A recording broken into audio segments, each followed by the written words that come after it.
Bismillahirrahmanirrahim. Assalamualaikum warahmatullahi wabarakatuh. Ya, kita sekarang akan melanjutkan seri belajar pemrograman dari dasar ya, atau Programming Fundamentals. Nah, pada video kali ini kita akan belajar tentang bagaimana mempersiapkan segala sesuatu untuk kita mulai belajar coding ya. Nah, zaman dulu itu agak sulit, kita harus install macam-macam di komputer kita. Tapi zaman sekarang sudah modern, jadi kita cukup membutuhkan yang pertama adalah browser, yang kedua adalah koneksi internet gitu. Nah, jadi kita akan memanfaatkan fasilitas yang disediakan oleh layanan GitHub. Nah, apa itu GitHub? GitHub itu adalah website atau layanan yang dia menyediakan tempat penyimpanan kode program gitu ya. Nah, jadi kode program yang kita simpan di sana nantinya bisa bisa ada historinya gitu ya. Misalnya kita sekarang ngetik, kemudian nanti besok kita edit, kemudian besok ada yang kita hapus, ada yang kita tambah. Nah, si Git ini nanti dia akan menyimpan histori perubahan tersebut sehingga kita bisa balik lagi misalnya ke versi sebelum diedit gitu ya, seperti itu. Nah, aplikasinya itu sendiri namanya Git ya, atau jenis aplikasinya namanya version control. Nantinya kalau mau belajar lebih lanjut tentang Git ada playlistnya atau ada serinya khusus saya sudah buatkan. Jadi kita tidak akan bahas panjang lebar di sini gitu. Nah, si Git ini kita bisa hosting atau kita bisa simpan filenya di internet. Ada banyak layanan yang menyediakan, di antaranya GitHub, namanya github.com, dan juga gitlab.com gitu. Nah, jadi dua layanan ini bisa kita gunakan untuk menyimpan kode program kita.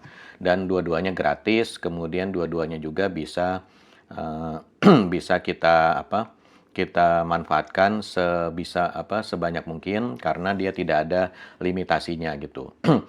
Kalau nggak salah si GitHub ini ada ininya ya, ada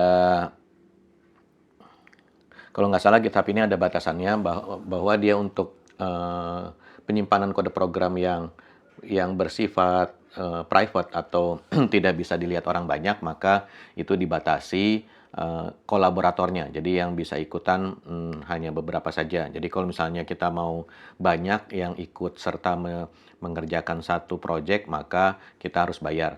Tapi kalau kita kerjakan sendiri, maka kita bisa bikin penyimpanan private yang sebanyak-banyaknya gitu. Nah, tapi itu tidak masalah karena kita nanti di sini akan membuat yang public atau bisa diakses oleh semua orang. Nah, kalau yang public ini lebih unlimited lagi, jadi kita bisa bikin sebanyak-banyaknya, simpan file sebanyak-banyaknya, dan tidak akan dikasih limitasi gitu.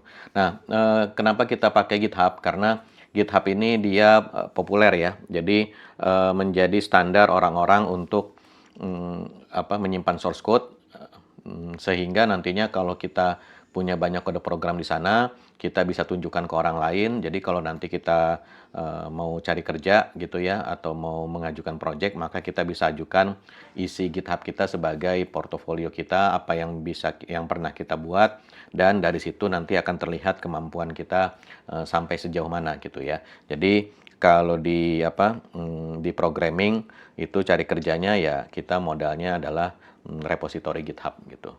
Nah, kita tinggal buka saja github.com ya, coba ini. Ya, baik. Jadi di sini kita buka browser, kemudian di sini kita jalankan github.com. Nah, ini kebetulan saya sudah ini ya, sudah punya akun dan sudah banyak juga repositori saya, jadinya saya tidak bikin lagi akun gitu ya. Nah, tapi teman-teman bisa daftar ya, bisa daftar bikin akun. Nah, kemudian di sini yang paling penting adalah sebetulnya kita nanti akan setup SSH public key, tapi itu nanti aja. Kita sekarang akan bikin repositori baru ya. Repositori itu adalah tempat penyimpanan kode program kita. Nah, di sini kita bikin, di sini ada tombol tambahnya ya. Tombol tambah, kemudian kita klik di sini new repository ya. Nah, kemudian nanti kita akan disajikan seperti ini. Nah, di sini nanti biasanya kalau saya punya, di sini ada banyak organisasinya ya. Jadi saya ikut banyak organisasi sehingga di sini ada pilihan. Tapi kalau teman-teman baru daftar biasanya di sini ownernya cuman satu pilihannya yaitu nama kita sendiri atau username ya. Nah, di sini username saya Andy Muhardin, nanti bisa di browse ke misalnya github.com/Andy Muhardin, maka di sini nanti akan bisa dilihat repositori apa saja yang pernah saya buat gitu ya. Nah, di sini. Kemudian di sini untuk repositorinya RTVC kita bisa lihat github.com/RTVC ya.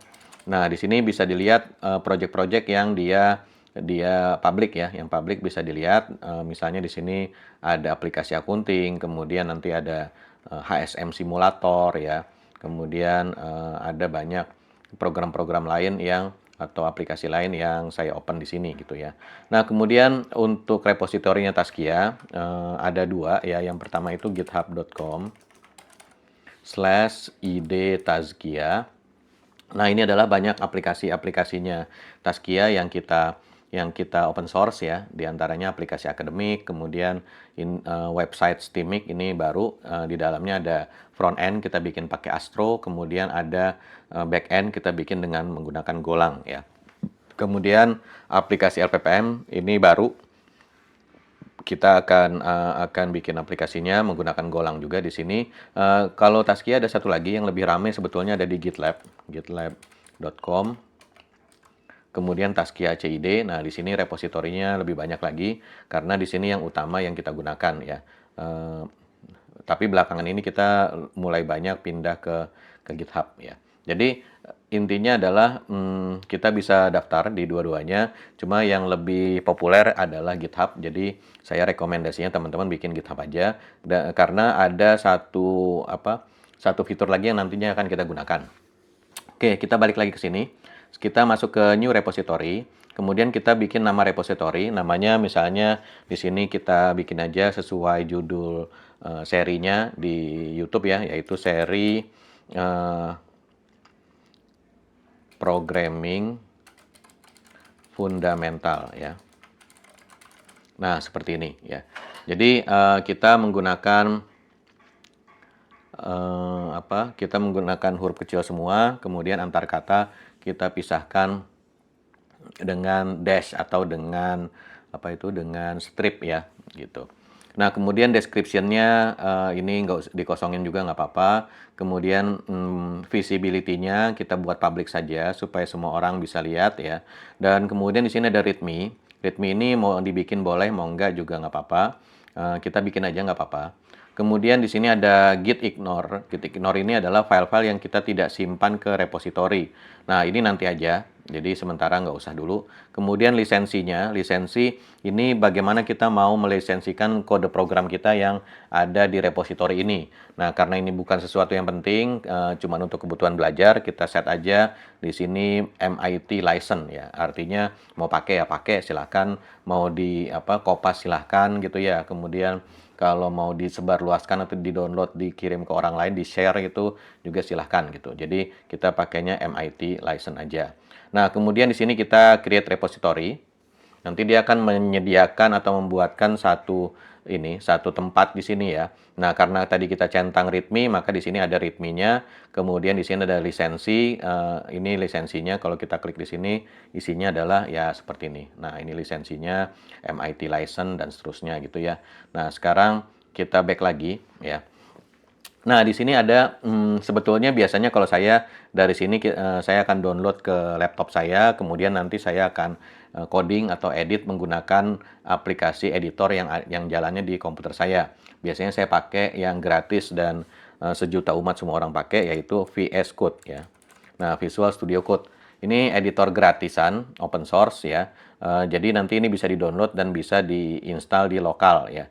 Nah, tapi uniknya kalau kita menggunakan si GitHub, maka di sini kalau kita klik code, kemudian kita klik code space, maka dia akan menyediakan Visual Studio Code ini yang dalam jalannya di browser. Jadi kita nggak usah install manual lagi gitu ya. Nah, jadi di sini saya klik saja di sini create code space on main. Main itu branch-nya ya. Nah, branch itu apa? Lagi-lagi silakan lihat di seri video training Git. nanti ada di playlistnya RTVC, silahkan dicek ya. Oke, kita sekarang bikin aja code space on main. Nah, ini adalah Visual Studio Code. Jadi ini kalau kita lihat nanti dia tampilannya ini mirip sekali dengan yang ada di sini, yang ada di Visual Studio Code ini ya. Nah, kayak gini nanti tampilannya. Oke, nah ini bentuknya. Nah, ini mirip ya. Mirip seperti ini ya. Ini jalannya di servernya si GitHub. Jadi dia sudah jalan di sana, kita nggak usah install macam-macam, tapi kita sudah siap menggunakan gitu. Kita juga disediakan di sini ada AI-nya, tapi sekarang kita nggak pakai AI dulu, jadi saya close aja ini biar lebih lega kelihatannya ya. Kemudian di sini ada editornya. Nah, di sini tadi kita punya file readme kan ya. Nah, ini readme, kemudian ada license. Nah, ini dua-duanya muncul di sini. Jadi kalau saya mau edit, misalnya saya edit di sini. Nah, saya edit ya. Saya klik 2 kali, maka di sini dia akan tampil. Cuma di sini saya mau ganti dulu setting ukuran fontnya ya. Ini saya mau gedein supaya teman-teman bisa lihat ya. Nah, di sini font size-nya kan 12. Nah, saya mau edit menjadi misalnya 16 lah ya. 16, oke. Nah, jadi di sini kita lihat readme-nya. Nah, ini kan lebih gede, lebih terbaca ya. Nah, kemudian yang di terminal sini juga nanti sebetulnya bisa kita pakai, kita gedein juga ya. Mana ya? Editor, debug. Nah, ini ya. Debug konsol. Jadi di sini kita ganti menjadi 14 saja supaya lebih gede ya. Oh, debug konsol tuh yang ini, sorry. Terminal ya, terminal.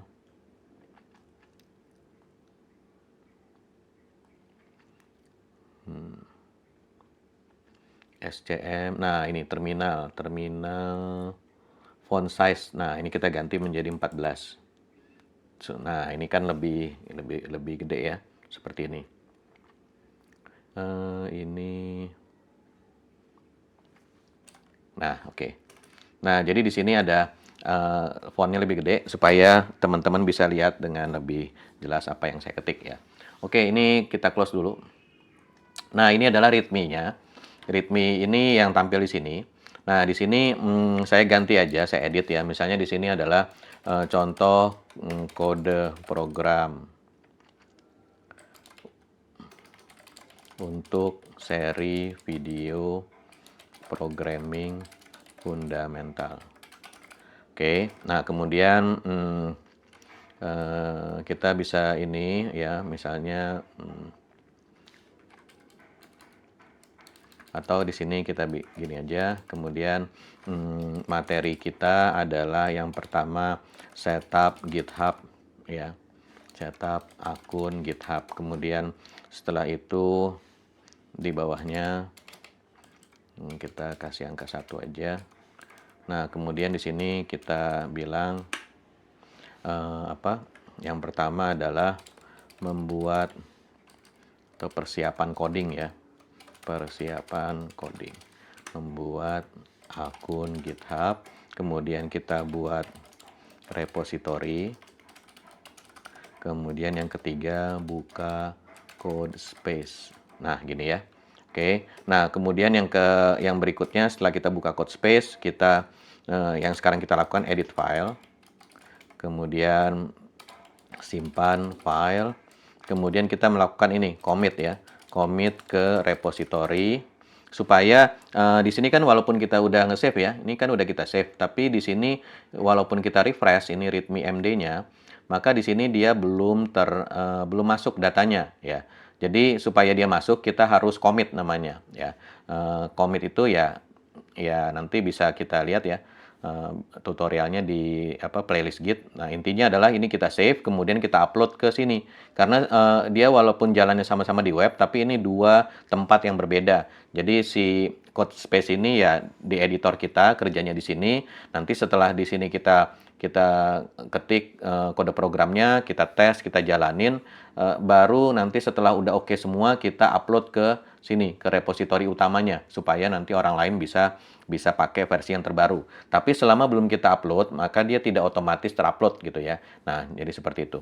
Nah, sekarang gimana cara nguploadnya? Ini sebetulnya kalau saya lebih suka pakai comment prompt, tapi karena teman-teman belum belajar, jadi kita pakai yang GUI-nya aja. GUI-nya tuh ada di sini.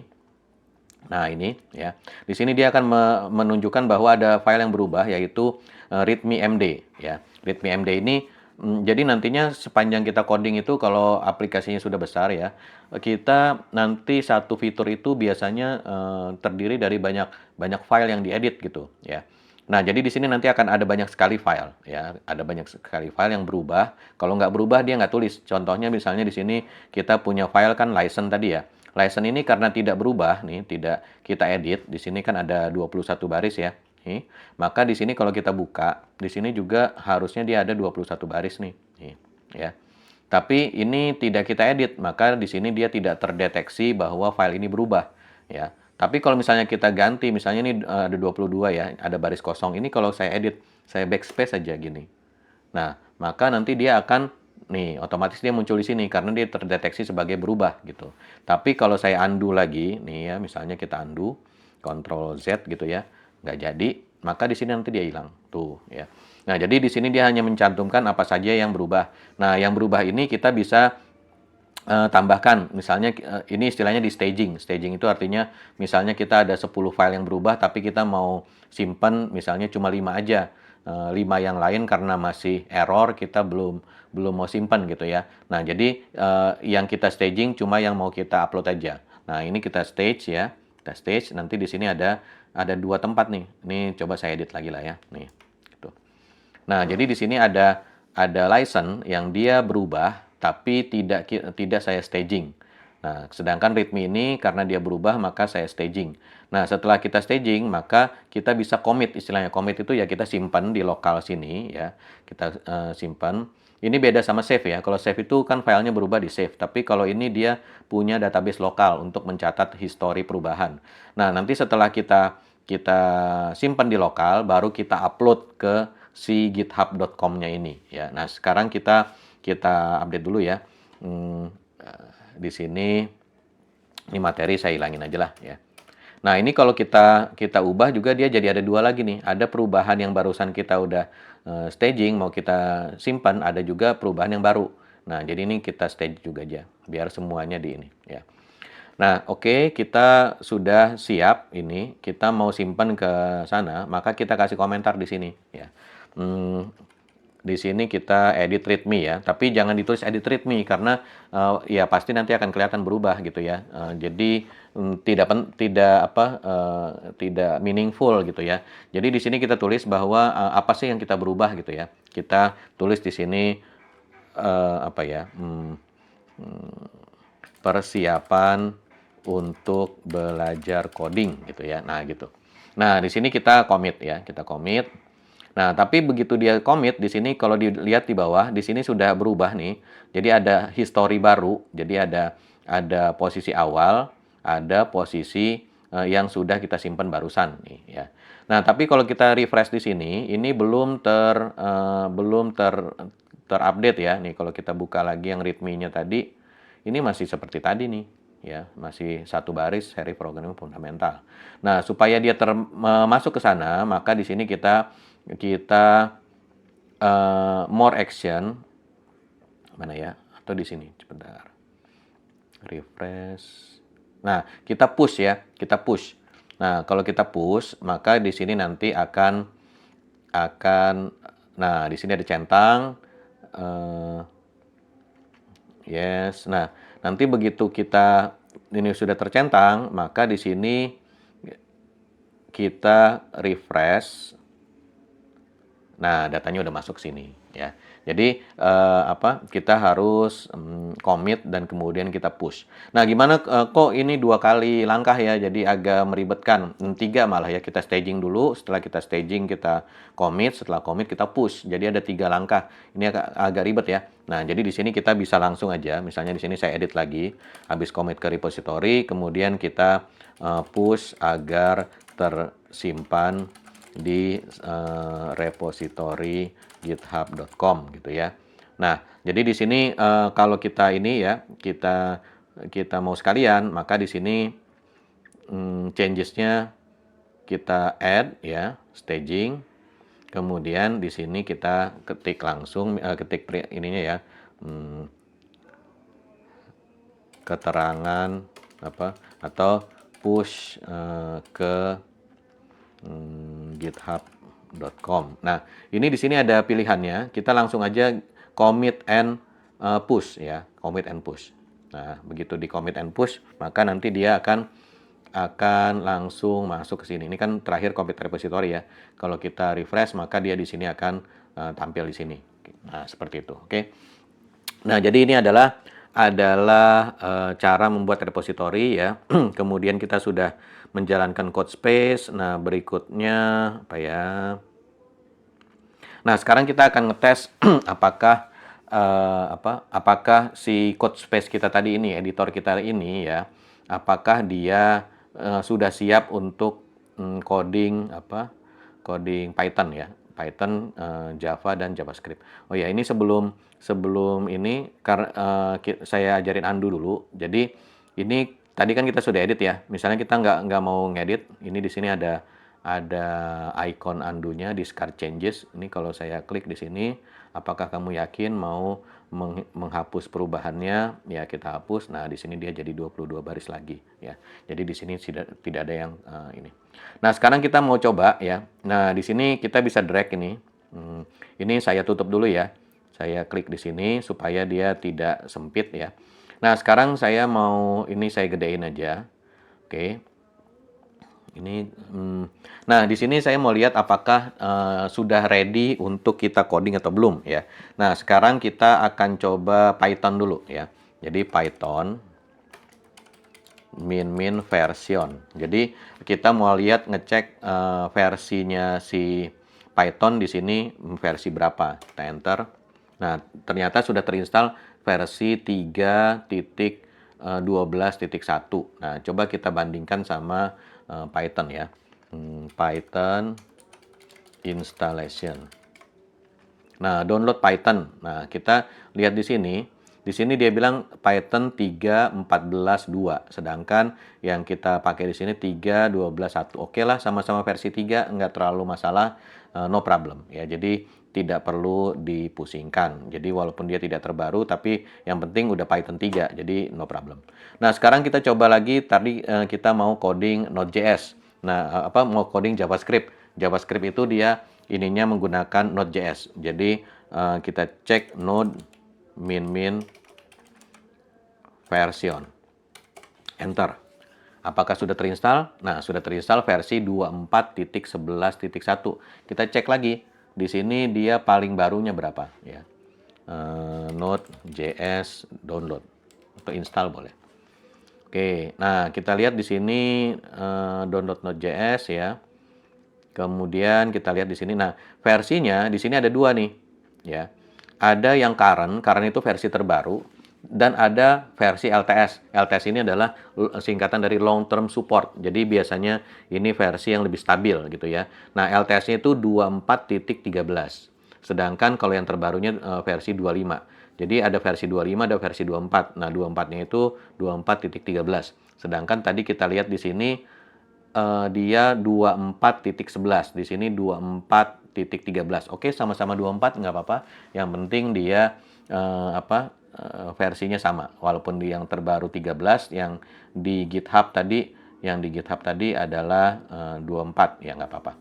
Nah, sekarang kita coba Java min version. Enter.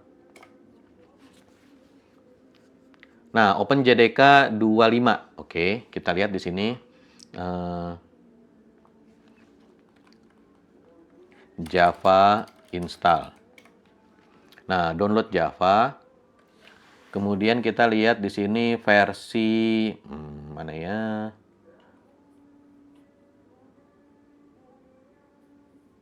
Oh, ini download manual ya. Ini download user manual.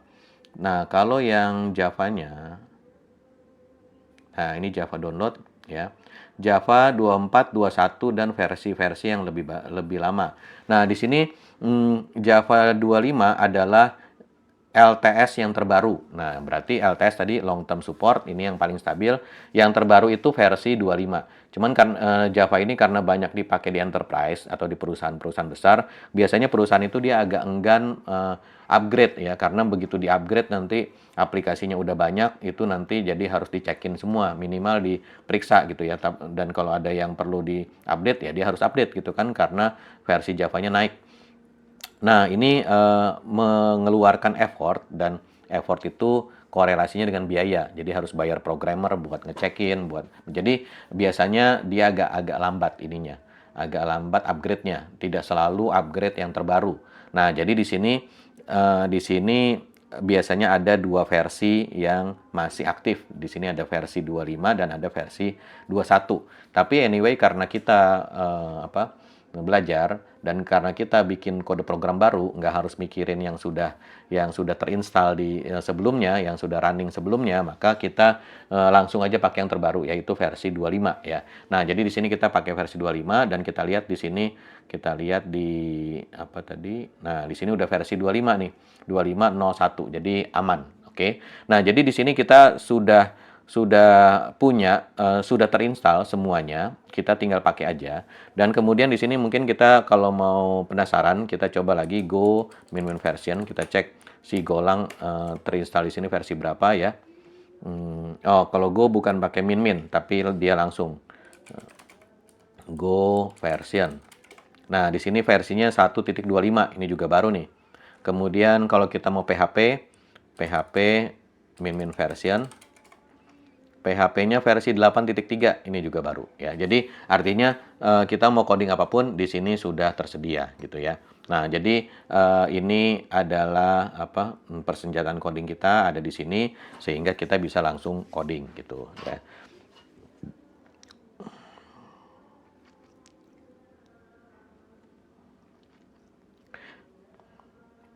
Nah, si code space ini kan pada waktu kita pakai, ya, dia nanti akan aktif sama si GitHub dibuatkan semacam komputer virtual di servernya mereka, kemudian diinstalin Visual Studio Code dan kode program kita dimasukin ke sini nih, ya file-file kita.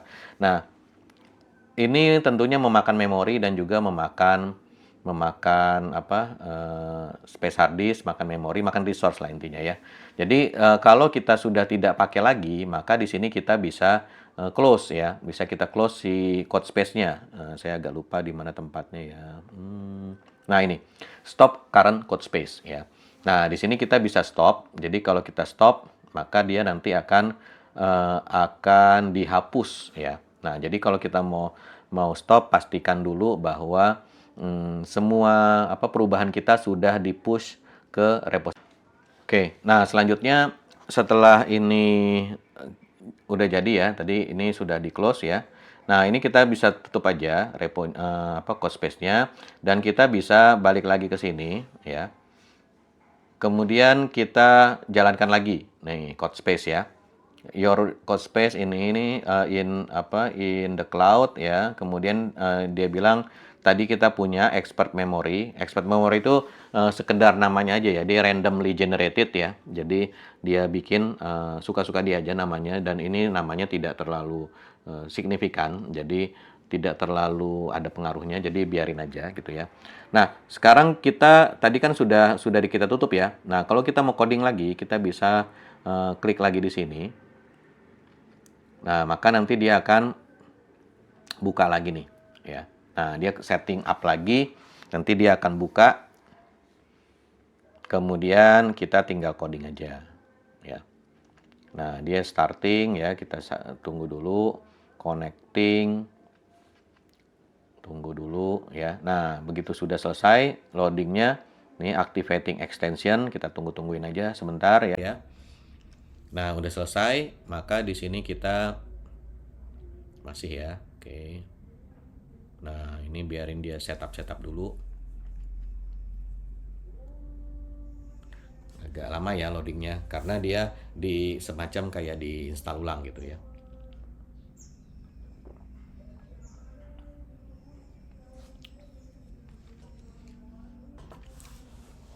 Oke. Nah, ini sudah ready. Di sini sudah sudah sudah siap ininya, workspace-nya. Kemudian file kita juga sudah ada di sini. Kalau kita buka readme sudah muncul ya. Nah, seperti itu. Jadi ini sudah kembali seperti sedia kala, kita tinggal ini aja ya. Tinggal pakai aja gitu. Oke, ini sudah kembali lagi seperti sedia kala, jadi udah siap pakai lagi ya. Nah, ini kalau misalnya kita biarkan lama-lama nanti ya si GitHub nanti dia mendeteksi bahwa code space-nya sudah menganggur gitu ya. Nanti lama-lama sama dia akan di stop otomatis ya. Dan biasanya dia kirim email juga kalau nggak salah. Ini code space-nya mau saya hapus ya katanya. Tolong segera di save dulu gitu. Tapi ya kita sudah disediakan akses gratis ya. Jadi kita bersikap baik hati, being nice gitu ya. Jadi kalau kita udah selesai pakai, ya alangkah lebih baiknya kita matiin aja sendiri. Jadi jangan menunggu dia matiin gitu ya otomatis, karena ya ini kan biar bagaimanapun memakan memori, dan memori ini si GitHub aslinya bayar gitu ya. Listriknya juga bayar gitu, sehingga kalau kita nggak pakai ya udah, daripada mubazir kita matiin supaya resource-nya bisa dipakai oleh programmer yang lain gitu ya. Oke, kira-kira seperti itu. Ini sudah stop ya. Nah, kira-kira seperti itu. Jadi nanti silahkan dicoba di komputernya masing-masing untuk setupnya. Nanti setelah ini di pertemuan-pertemuan berikutnya baru kita mulai coding dan mulai membahas tentang konsep-konsep pemrograman. Jadi di video ini kita cukup untuk setupnya saja dulu ya.